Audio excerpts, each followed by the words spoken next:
Good morning, ladies and gentlemen. Good morning. This is J.R. Moore coming to you live from deep in the mountains of the Missouri Ozarks on Wednesday, the 23rd day of January, year of our Lord 2013.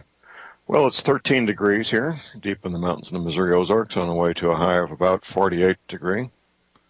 Not bad for the middle of winter.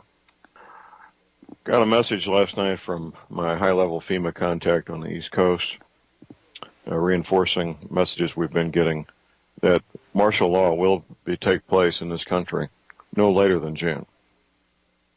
I say again, martial law will take place, be in force in this country no later than June. We're getting these reports from a number of sources. I have my several private sources.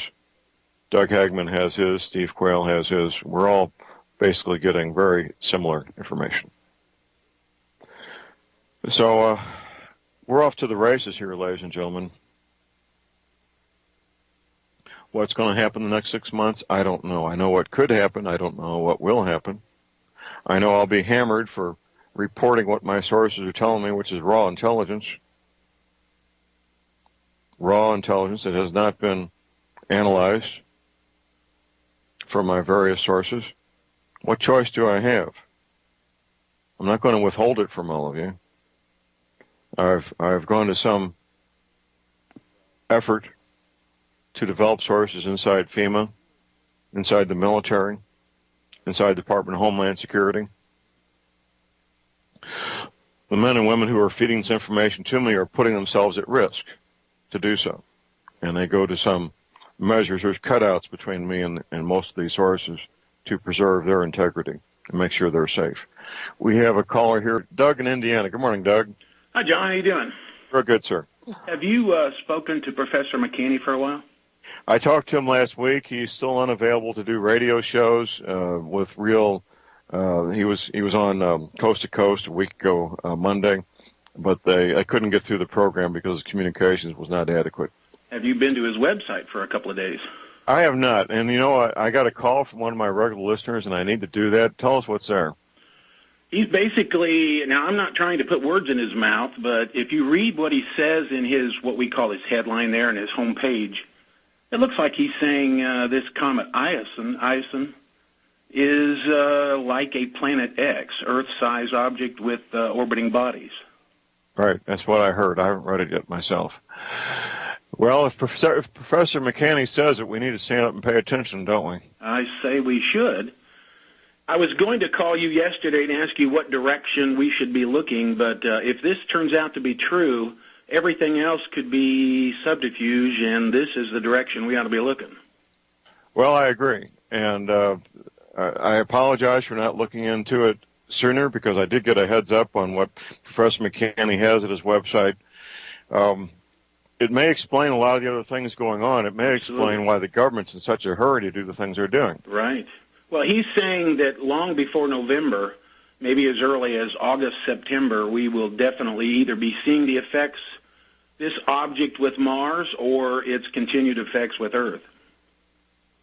Well, like I say, if Professor McKinney says it, we need to sit up and pay attention. I agree 100%, yeah. Well, I just wanted to see if you had taken a look at that, and it might be worth a call to him and maybe update us tomorrow on the show. All right, I got it here in front of me now. It says initial data suggests comet Charlie 2012 S1 has at least one companion, possibly up to 7. Be very cautious. He says it appears to be real. Furthermore, campaigns appear to be 2 lunar distances and has not formed a coma for some odd reason. I'm not going to read this thing out here to you, but there's a link to Professor McKinney's website on my links page, and people need to read this for themselves and draw their own conclusions. Doug, don't you think? I agree 100%, yeah. Okay, thank you, sir. We appreciate the call. Thank you, John. In my paper I wrote in the fall of 2005, published in January 2006, I said the following, I'm not quoting here, that as we got closer to this event, the government would, this event being the rising ocean levels, the government would institute martial law under some kind of pretext. And that may be what where we're headed towards. I was reading over Professor McKinney's January 20th posting. So he would have posted this Sunday, 4 days ago. It's worth your time to take 5 minutes and read this. Apparently NASA, never a straight answer. Apparently NASA is attempting to obfuscate and confuse and distract here. It was about 8 or 10 years ago I found out that a large comet was passing Earth when 1811, 1812, winter of 1811, 1812, when the New Madrid seismic zone kicked off hundreds of earthquakes. A lot of people don't know this unless they looked into it a little bit. Hundreds of earthquakes, the winter of 1811, 1812 in the New Madrid seismic zone. 3 of those earthquakes strong enough to ring church bells on the East Coast. And you look at a map and look at that distance. Church bells being rung in Philadelphia from the New Madrid seismic zone earthquakes, 1811, 1812. Comets can trigger earthquakes. Comets can trigger volcanoes. Large comets.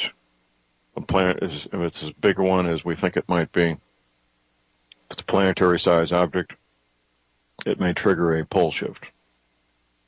So we'll see. We got a few months to get ready for this thing. Won't be able to see it until November, apparently. And word to the wise.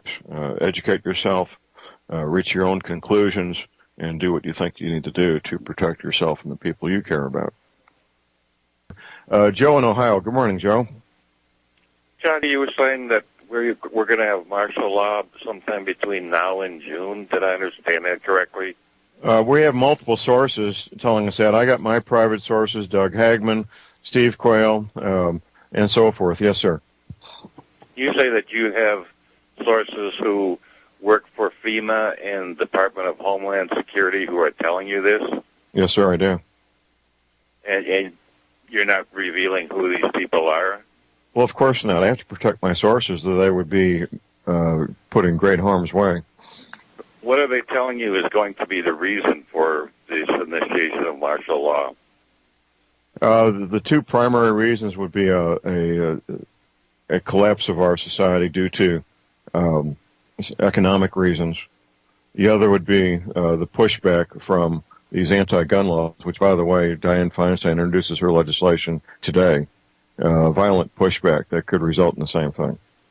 Well, are your friends at FEMA and Department of Homeland Security telling you that there's going to be this pushback and that's going to... They don't know. The guy with FEMA is pretty high up. He's at a high management level, but there's even they are cut out of some of the details. Well, I'm just curious. If he says there's going to be martial law between now and June, he must have a reason why he believes that, right? Well, he does.